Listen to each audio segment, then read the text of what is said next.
NEET मामले पर supreme court में आज सुनवाई टल गई है और अब सुनवाई अगले गुरुवार को होगी। कोर्ट के अंदर ये कहा गया कि सारे एफिडेविट जमा हो गए हैं, हलफनामा जमा हो गया है, लेकिन उसको डिटेल में पढ़ने के लिए थोड़ा समय चाहिए।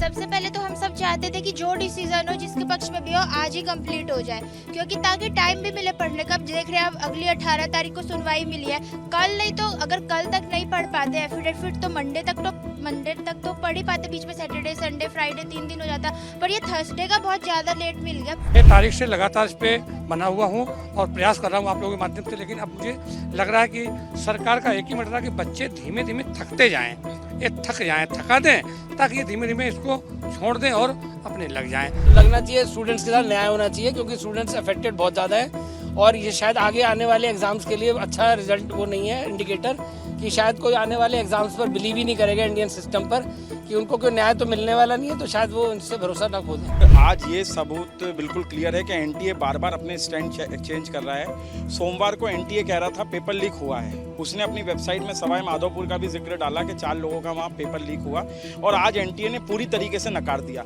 इसका मतलब ईओयू पटना ने जो जांच की है वहाँ पे अनुराग यादव जिसने बयान दिया है कि मुझे 4 तारीख को पेपर मिला, आंसर की मिली, मतलब कि आज एनटीए बड़ा छोटे लेवल पे लोकलाइज है, हमने चिन्हित कर नहीं मैम, एनटीए के हलफनामे ने उनमें इवन पटना का भी केस को मानने से मना कर दिया। एनटीए पूरी तरीके से भ्रष्ट है। नीट मामले पर सुप्रीम कोर्ट में आज सुनवाई टल गई है और अब सुनवाई अगले गुरुवार को होगी। कोर्ट के अंदर ये कहा गया कि सारे एफिडेविट जमा हो गए हैं, हलफनामा जमा हो गया है, लेकिन उसको डिटेल में पढ़ने के लिए थोड़ा समय चाहिए, इसीलिए गुरुवार तक का समय दिया जाता है। अगली सुनवाई गुरुवार को होगी, लेकिन जो यहाँ पे अभिभावक हैं, छात्र हैं, अब वो क्या कह रहे हैं, क्योंकि जाहिर तौर पर निराशा है। आज वो उम्मीद लेकर आए थे कि आज कोई ना कोई फैसला सुप्रीम कोर्ट से हो ही जाएगा। छात्र क्या कह रहे हैं सबसे पहले ही जानते हैं। आज सुना आपने, अब 1 हफ्ते के बाद सुनवाई होगी।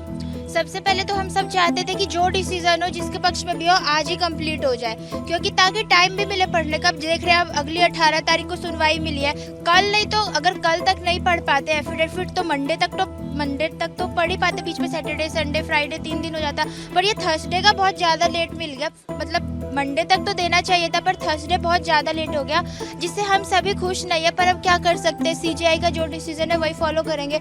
पर हम चाहते हैं, उनसे रिक्वेस्ट है सीजीआई सर से, सुप्रीम कोर्ट से, कि 18 तारीख को फाइनल कर दे जो भी डिसीजन लेना है, क्योंकि 18 तारीख कल हो गई, जुलाई खत्म हो जाएगा, फिर बच्चा क्या पढ़ेगा, क्या करेगा अगर रीनीट होता है तो। इसलिए 18 को फाइनल कर दे। देखिए ये प्रेशर है, एक मानसिक दबाव जो है वो बच्चे लगातार महसूस कर रहे हैं। सर सुनवाई टल गई, अब अगले हफ्ते होगी सुनवाई। अब इस पे हम ज़्यादा कुछ नहीं कहेंगे, लेकिन महसूस ऐसा हो रहा है कि कहीं न कहीं सुप्रीम कोर्ट पर भी सरकार का क्या दबाव है। सीजीआई स्तर पर तो मैंने विश्वास करता हूँ, लेकिन कि सिस्टमेटिकल ऐसा महसूस करता हूँ। टालने का रीजन इतने बड़ा मैटर होते हुए क्या आपने सुबह से पहले इसको नंबर लगा सकते थे, नहीं लगाया। आप सुन सकते थे, नहीं सुना, टाला। अब टालने का बेनिफिट पता नहीं हमको मिलेगा कि एनटीए को मिलेगा। अगर एनटीए को बेनिफिट मिलता है तो लगता है सुप्रीम कोर्ट के सिस्टमेटिकल सरकार के प्रेशर से ये सारा कुछ किया गया, और अगर बच्चों के भविष्य का सही होता है तो लगता है कि सीजीआई से निर्णय दिया। इतना बड़ा मैटर है, इसीलिए ज्यादा समय लगाने की जरूरत है, ताकि विस्तार से देखें। बहुत लाखों बच्चों के भविष्य का सवाल। 6 तारीख से लगातार इस पे बना हुआ हूँ और प्रयास कर रहा हूँ आप लोगों के माध्यम से, लेकिन अब मुझे लग रहा है कि सरकार का एक ही मंत्र है कि बच्चे धीमे धीमे थकते जाएं, ये थक जाएं, थका दें, ताकि ये धीमे धीमे इसको छोड़ दें और अपने लग जाएं और हम फैसला सुरक्षित ढंग से कर सकें। इनका एक ही मतलब है कितनी जल्दी इसको डाउन किया जाए। और आप बताइए, सुप्रीम कोर्ट में अब 1 हफ्ते के लिए सुनवाई टल गई है। हालांकि केंद्र ने कहा है कि लीकेज तो हुआ नहीं है, एनटीए ने कहा है कि हुआ तो है, लेकिन वो बड़े लोकल स्तर पर है, उससे बहुत बड़ा फर्क। सर मैडम, ये सीजीआई सर ने जो क्या कहते हैं बच्चों को की समय सीमा को नहीं समझा है कि क्या कहते हैं कितना समय उनका लॉस हो रहा है, आगे सेशन शुरू होना है या कुछ होना है, इसके बारे में जल्द से जल्द डिसीजन देना चाहिए था इनको। और मेरे को तो लगता है इसमें पॉलिटिकल दबाव है सीजीआई सुप्रीम कोर्ट के ऊपर भी, सरकार का दबाव पड़ रहा है या कुछ है, इस वजह से टाली गई है। और दूसरा मैं ये कह रहा हूँ, इतना बड़ा मैटर ही नहीं है। जब आप सुबोध कुमार को दोषी करार करके साइड कर रहे हो तो उसको अरेस्ट करके उसको रिमांड लो, सारा दोष एनटीए के अंदर है। हाँ, सुबोध कुमार जी को हटाया क्यों गया? सर आप बताइए, सुनवाई टल गई है, आपको आज बड़ी उम्मीद थी कि शायद कुछ हो जाएगा? उम्मीद तो है ही सीजीआई से, क्योंकि इतने टाइम के बाद पहले ऑलरेडी 5 मई से लेके आज तक वेट करते हुए लोग, बच्चे और सब लोग यही सोच रहे थे कि वो सेशन कब स्टार्ट होंगे, चाहे वो पॉजिटिव साइड पे हो चाहे नेगेटिव साइड पे। बट लेकिन अब इसको टालने में बेटर नहीं है कि सीजीआई को इस पर डिसीजन देना चाहिए as fast as soon as possible, और लगना चाहिए स्टूडेंट्स के साथ न्याय होना चाहिए, क्योंकि स्टूडेंट्स अफेक्टेड बहुत ज़्यादा है और ये शायद आगे आने वाले एग्जाम्स के लिए अच्छा रिजल्ट वो नहीं है इंडिकेटर, कि शायद कोई आने वाले एग्जाम्स पर बिलीव ही नहीं करेगा इंडियन सिस्टम पर, कि उनको कोई न्याय तो मिलने वाला नहीं है, तो शायद वो इनसे भरोसा ना खो दें। तो पवित्रता और सच्चाई की बात पहले भी हुई है और जैसा कि अभिभावक यहाँ कह रहे हैं कि ऐसा अगर कुछ ऐसा इंतजाम होना चाहिए जिससे जो पवित्रता है, जो सच्चाई है, वो इस प्रतिष्ठित परीक्षाओं की इनका जो सम्मान है वो बना रहे। अभी फिलहाल सुनवाई टल गई है, अब गुरुवार को इस मामले की सुनवाई होगी। हालांकि केंद्र का जो रुख है वो ये है कि किसी तरह की कोई बड़ी गड़बड़ी नहीं हुई है और आशंकाओं के आधार पर वो लाखों बच्चों का भविष्य जो है वो खतरे में नहीं डाल सकते हैं और ना ही उन पर दोबारा परीक्षाओं का दबाव डाल सकते हैं। सुप्रीम कोर्ट में नीट मामले को लेकर आज सुनवाई होनी थी, लेकिन आज सुनवाई नहीं हो रही है, बल्कि अब ये सुनवाई अगले गुरुवार को होगी। हलफनामा तीनों तरफ से दिया गया है। सीबीआई ने जांच की रिपोर्ट दाखिल की है, एनटीए और केंद्र सरकार ने भी अपना जवाब दाखिल किया है। केंद्र सरकार ने कहा है कि लीक नहीं हुआ है, कोशिश हुई है, वो चिन्हित कर रहे हैं और वो नहीं चाहते कि दोबारा परीक्षाएं कराई जाए। हम रिएक्शन लेते हैं क्योंकि बहुत से छात्र संगठन, कोचिंग इंस्टीट्यूट के लोग, याचिकाकर्ता, अभिभावक, सभी लोग सुप्रीम कोर्ट की तरफ नजरें लगाए बैठे थे। उम्मीद थी उन्हें। कुछ लोगों से बात करते हैं। आप बताइए क्या नाम है आपका और सुनवाई टलने से आपको क्या डिसअपॉइंटमेंट हो रहा है? आपको लग रहा है कि क्योंकि बहुत महत्वपूर्ण मामला है इसलिए समय चाहिए? मैं आलोक दीक्षित, अड्डा 24/7 से लास्ट 20 ईयर से नीट के बच्चों को पढ़ा रहा हूँ। आज 11 जुलाई को सुनवाई होनी थी, ऑलरेडी बहुत डिले हो चुका है क्योंकि ये सत्र भी कंप्लीट करना होता है। जब एग्ज़ाम, अगर मान लीजिए नीट का एग्ज़ाम आता है तो ये कम से कम 1 महीने का समय दिया जाएगा और 1 महीने बाद एग्ज़ाम होगा, फिर उसका रिजल्ट आएगा तो फिर सत्र लेट स्टार्ट होगा, तो इसमें बहुत सारी प्रॉब्लम आने वाली है। तो मैं तो सुप्रीम कोर्ट से यही चाहूँगा कि अगली जो भी डेट हो, अब तो डिसाइड हो गया है, लेकिन जो भी अगली डेट हो वो अंतिम डेट होनी चाहिए। तारीख पे तारीख वाला जो है सुप्रीम कोर्ट से देश उम्मीद नहीं करता है, तो हम चाहेंगे कि नेक्स्ट डेट पर ही इसका फैसला आ जाए जो छात्र के हित में हो। लेकिन केंद्र सरकार की और एनटीए की तरफ से कहा गया है कि ऐसा कुछ लीकेज नहीं हुआ है, कुछ छोटी मोटी गड़बड़ियां हुई हैं, लोकलाइज्ड हैं, उसे परीक्षाओं को रद्द करने वाली कोई बात नहीं। अब काफ़ी सारी जगह पे ये होना, अगर एक ही सेंटर का होता तो हम बोल सकते कि लोकलाइज्ड है, लेकिन ये गुजरात में भी हुआ है, गोधरा में, ये महाराष्ट्र में भी हुआ है, ये कहीं ना कहीं राजस्थान में भी हुआ है और हरियाणा के लिए इन सारे स्टेट्स के नाम हमारे चीफ जस्टिस ऑफ इंडिया ने खुद ने ये लिखवाए थे जब उन्होंने 8 जुलाई की स्टेटमेंट दी थी उसमें।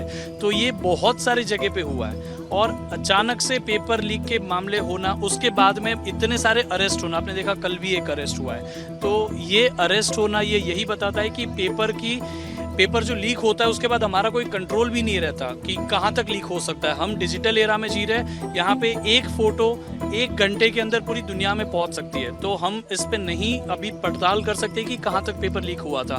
इसके अलावा जब सुप्रीम कोर्ट ने ही ये कहा है कि आप अगर नहीं पता कर सकते कि सही बच्चे कितने और कितने बेनिफिशियरीज हुए हैं इस पेपर लीक की वजह से, तो हमें रीटेस्ट कराना पड़ेगा। केंद्र सरकार ने अपने जवाब में कहा है कि हम कर लेंगे, हमने इसीलिए काउंसलिंग में 4 चरण में रखा है ताकि हम उन छात्रों को फिल्टर कर पाए और इस तरह का मैकेनिज्म डेवलप करेंगे। एक्सपर्ट्स की हम राय लेंगे, पैनल बनाएंगे 7 लोगों का, उसमें IITians होंगे, इसरो के अध्यक्ष होंगे।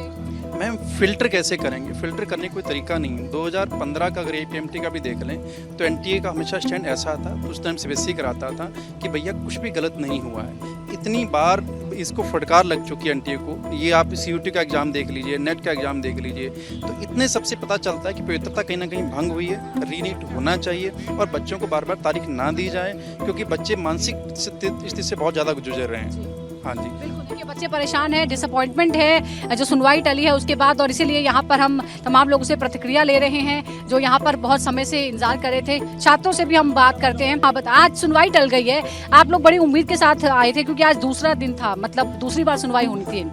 अब अगले हफ्ते मैम इंतज़ार करने में हमें कोई भी दिक्कत नहीं है, इंतज़ार हम कर लेंगे, पर आज ये सबूत बिल्कुल क्लियर है कि NTA बार बार अपने स्टैंड चेंज कर रहा है। सोमवार को NTA कह रहा था पेपर लीक हुआ है, उसने अपनी वेबसाइट में सवाई माधोपुर का भी जिक्र डाला कि 4 लोगों का वहाँ पेपर लीक हुआ, और आज NTA ने पूरी तरीके से नकार दिया। इसका मतलब EOU पटना ने जो जाँच की है वहाँ पर अनुराग यादव जिसने बयान दिया है कि मुझे 4 तारीख को पेपर मिला, आंसर की मिली, मतलब कि आज NTA बड़ा छोटे लेवल पे लोकलाइज्ड है, हमने चिन्हित कर नहीं मैम, NTA के हलफनामे ने उनमें इवन पटना का भी केस को मानने से मना कर दिया है। एनटीए पूरी तरीके से भ्रष्ट है और मुझे ऐसा लगता है कि जो 4-5 दिन का टाइम लिया है इसमें सीजीआई पूरा केस समझेंगे और हमको अगले गुरुवार को हमें इंसाफ मिलेगा।